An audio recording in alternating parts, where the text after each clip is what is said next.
Today we're going to be comparing the two best cameras for prosumer video.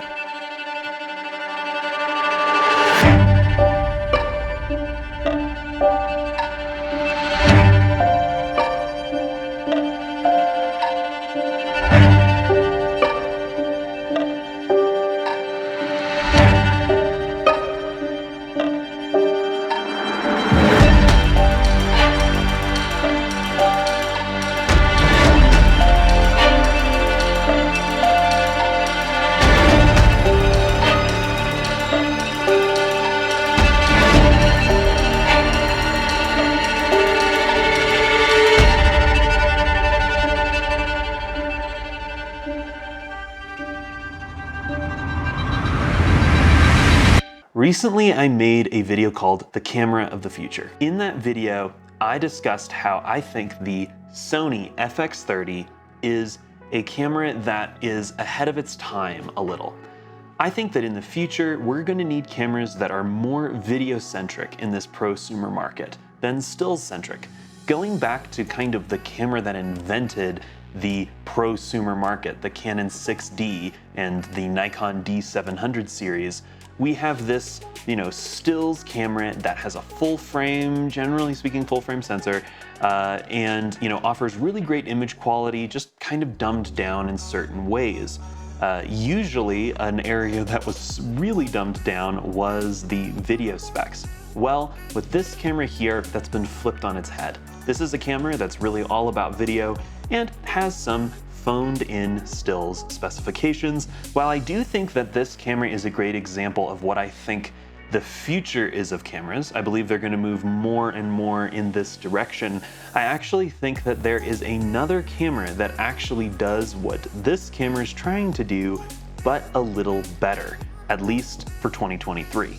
And that camera is the Panasonic S5IIX. This camera offers, I believe, even better video specifications, better handling, and a better hybrid experience. And today I'm going to tell you why I think that is. Before I get started with explaining why I think the S5IIX actually is a better option for most of us, and why you might still want to pick the FX30, I want to talk a little bit about why these two cameras are so relevant to compare. So, both of these cameras have one key feature in common, and that is active cooling. Both the FX30, as you can see here with its vent on the side here, and the S5IIX, which actually has the vent underneath the viewfinder compartment right here, as well as on the sides of the viewfinder. These two cameras basically check one box that has to be checked no matter what for me to consider it a professional video camera. And that is no record limitations beyond a battery life and memory card space. One of the #1 frustrations for me with my third camera, the one actually filming this right now, the Sony a7 IV, is going to be that it has significant overheating issues in 4K.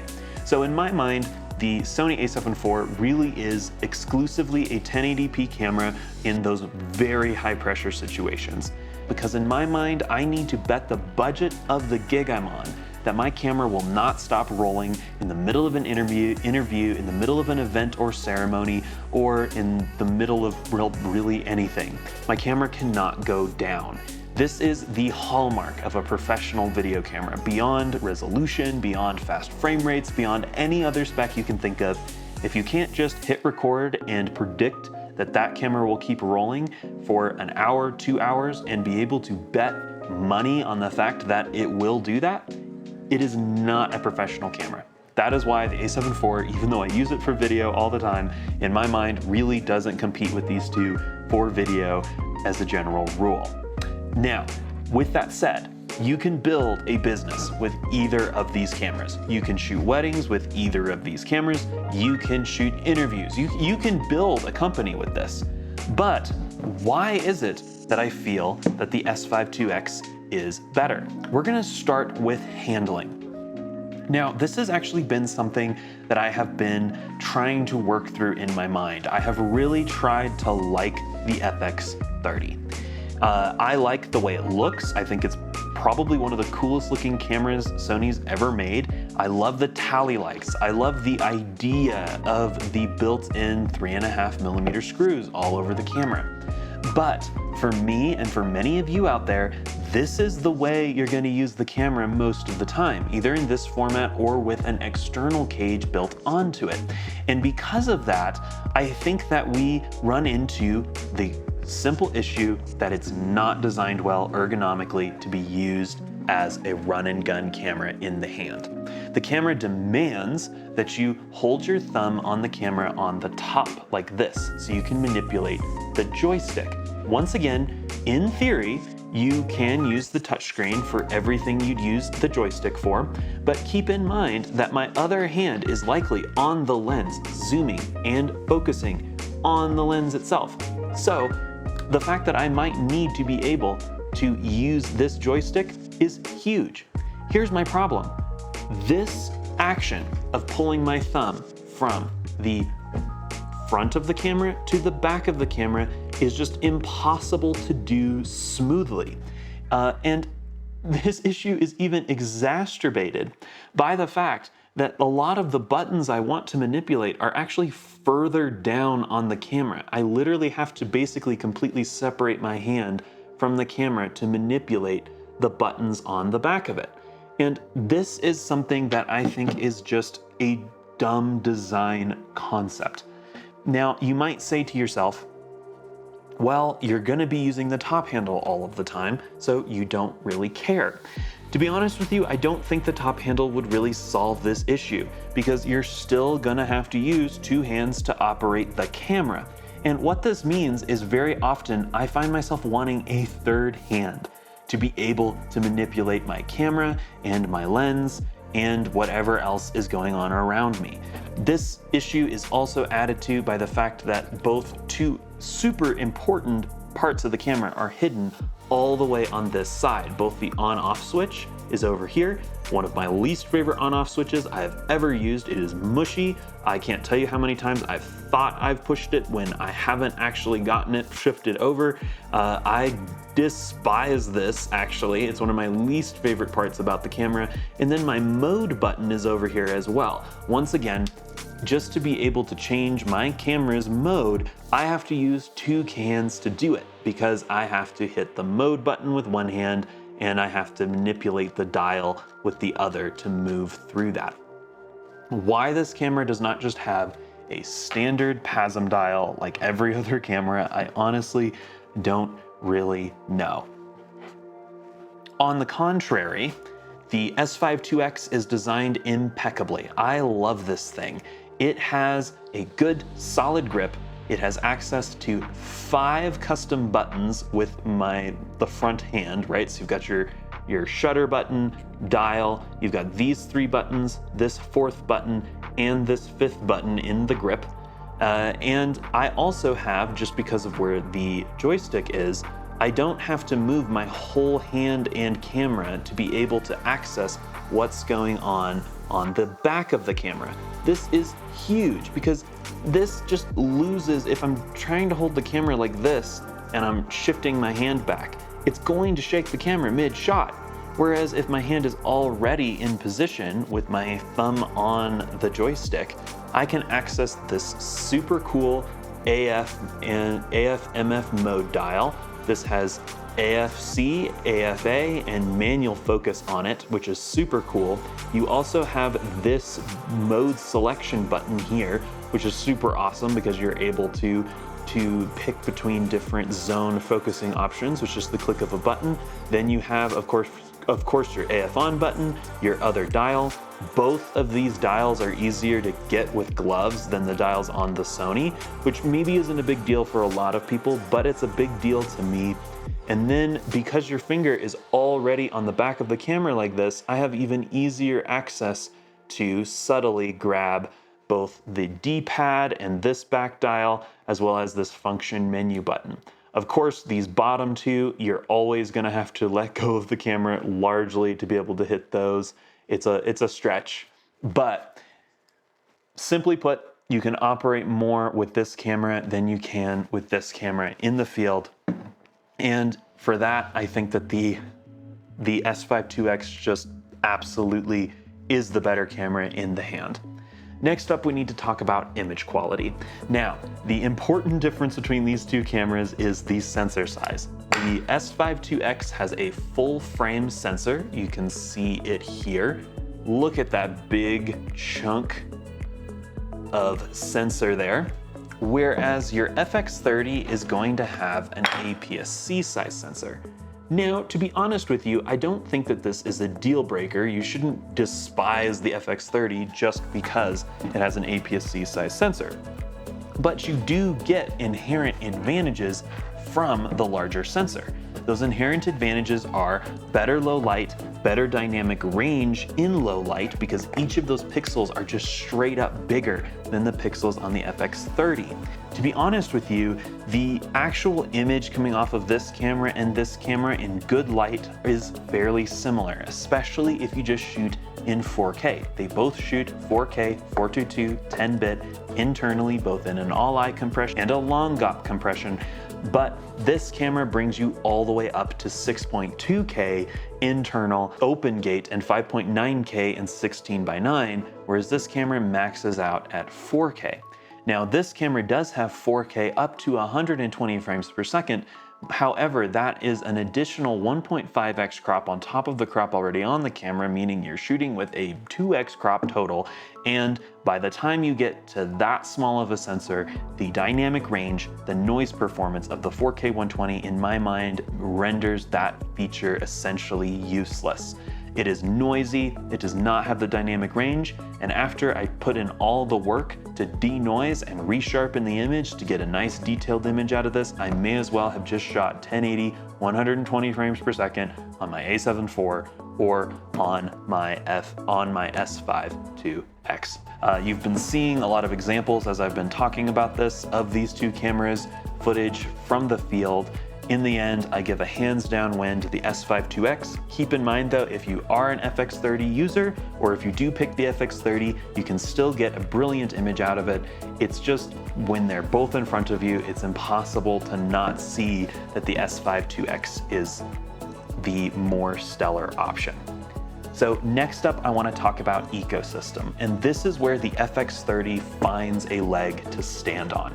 The FX30 is part of the incredible Sony Alpha line of cameras, a line of cameras that enables you to upgrade to the FX3 for a full frame, brilliant sensor. I haven't used the FX3 a ton, but I've used this Sony a7S III a lot. That is a beautiful sensor and still king in low light performance. So even though this camera's not great, the Sony system has a great upgrade for that feature. You also have cameras like the A1, the Sony FX6, FX9. Within this lineup, you have also professional telephoto glass like the 400 f2.8 and the 600 f4. The Sony E-mount is such a robust ecosystem, beautifully put together by Sony. And notably, the FX30 is going to be towards the bottom of that. And if you're looking at the way Sony would present things, it's probably the lowest end professional Sony camera that they sell. Whereas on the other hand, with the Panasonic S5IIX, I think there is a very real argument that this is the best camera that Panasonic currently makes within the L-mount alliance, and very likely one of the best cameras in the entire L-mount alliance put together. Now, if you don't know, Panasonic is part of a partnership with both Sigma and Leica, and now a few more brands, to produce a all-in-one mount system. Kind of similar to how Panasonic was with Micro Four Thirds, right? It's a ecosystem all using the same mount, which is super cool because that means I can natively put Leica L-mount glass on my S5IIX, meaning lenses like the 24-90 f2.8 to f4 are within this ecosystem here. Here's the problem. When we're talking about prosumer level cameras and then you start throwing out $5,000–6,000 lenses, I think that that's generally speaking kind of silly. So in reality, you have Sigma's lenses and Panasonic's S-mount lenses for this camera. And guess what? You have a much larger Sony Alpha line compared to Panasonic's S line of lenses. And You also have all of Sigma's lenses as well, plus Tamron's lenses, plus so many lenses. I mean, there's so much good glass for this camera. It's insane. Now, once again, a lot of that is full frame when it comes to high-end glass, but you also have Sony's APS-C glass as well. Maybe not the most impressive, but ultra small, lightweight, and sharp lenses as well. In other words, the Sony ecosystem is so much more put together than the Panasonic ecosystem. It's unarguable. That being said, the Panasonic ecosystem has a chance to grow a ton over the next couple years. All they need is those high-end camera bodies like the S1 Mark II, the S1H Mark II, and the S1R Mark II. Currently, I'm kind of holding my breath for that because if we're able to get some really impressive specs like 8K in the lineup for the first time, keep in mind, there's no 8K in this lineup, there's 8K in this system. However, when you think about what they could do with the S1H Mark II, with the S1 Mark II, with the S1R Mark II, with Leica's cameras, if Sigma decides to make a follow-up to the Sigma, I'm trying to think what the name of that little Sigma camera is. Anyway, if Sigma adds lenses and cameras, you could have such an awesome system here. Right now, everything's in place for the L-mount Alliance to be a super compelling system. All they're missing is those high-end camera bodies. And why do I mention that being the only thing that's missing? Isn't Lumix really bad with autofocus? Well, that's a huge thing that's changed with the Panasonic S5IIX and the S5 II. They finally put phase detect autofocus into the L-mount Alliance. And let me tell you, this is an impressive implementation, especially for the first time. Is it better than Sony? Honestly, it's not.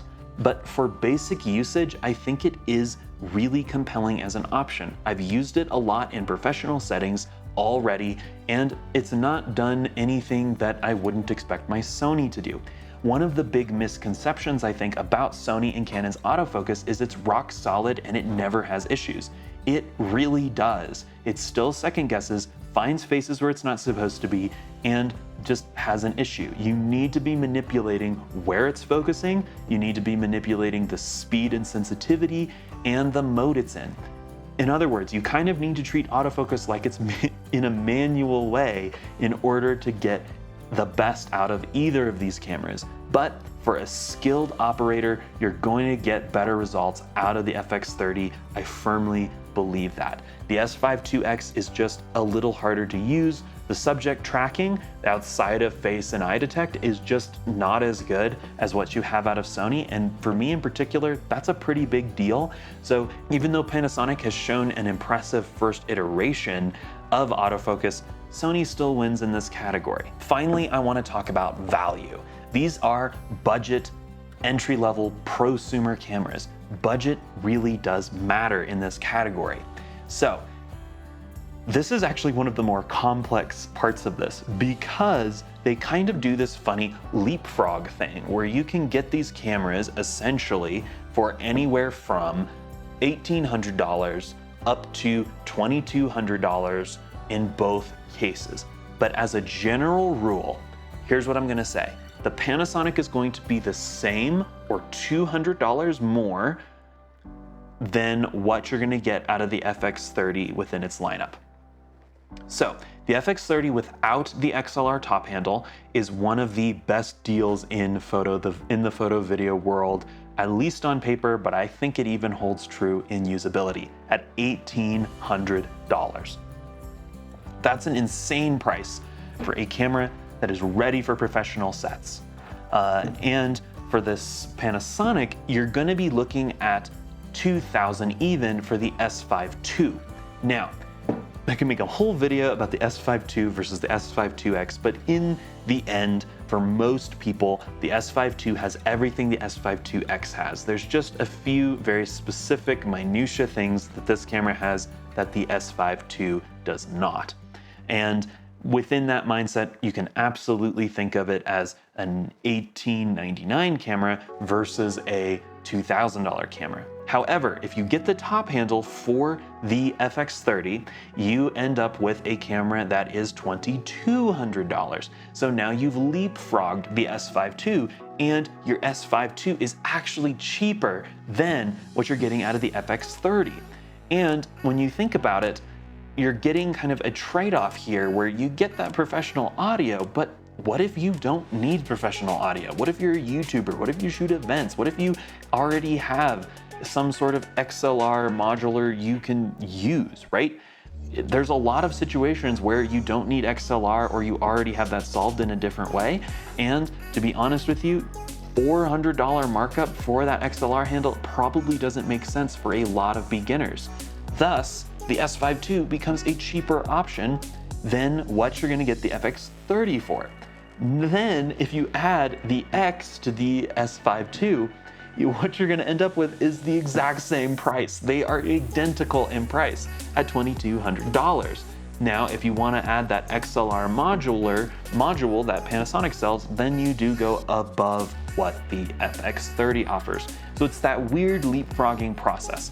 Now, with the used options on these cameras, I'm also fascinated to see where that lands. You know, you may be watching this video in the future, and there could be S5 II and S5 IIXs at new used prices, and the FX30 at used prices as well. What I am gonna say is you've gotta go look to see where these prices are landing, but as a general rule, because Panasonic is not as established of a company right now, you're probably gonna get better deals out of Panasonic than you will out of Sony. But if you buy into Sony, you're likely gonna see your value hold better, especially on your non-FX30 products like lenses you may buy for the FX30, like this Sony 24mm f1.4, which is gonna hold its value really, really well. In conclusion, which of these cameras is actually better? Well, toe-to-toe, it's no competition. The S5 IIX and the S5 II are better cameras than the FX30, both for stills and for video.